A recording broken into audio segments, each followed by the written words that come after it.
কিরকম। তো আপনাদের নিশ্চয়ই মজার কোনো কাহিনী আছে, তো সেগুলো যদি আমাদের সাথে একটু শেয়ার করতেন। আচ্ছা, আমাদের একটা মজার ঘটনা যেটা আমি বলবো। তো তখন আমরা মেবি 6-7 পড়ি।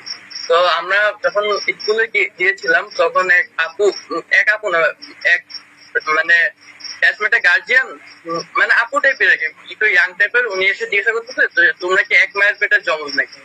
তো কোশ্চেনটা আমার কাছে খুব অদ্ভুত লাগলো, জমজ আবার এক মায়ের পেটের, এটা কেমন কোশ্চেন। এটা ছিল আমার কাছে স্মরণীয় ঘটনা। আমি একটা মজার ঘটনা শেয়ার করি, এটা হয়তো বা সবাই জানে না।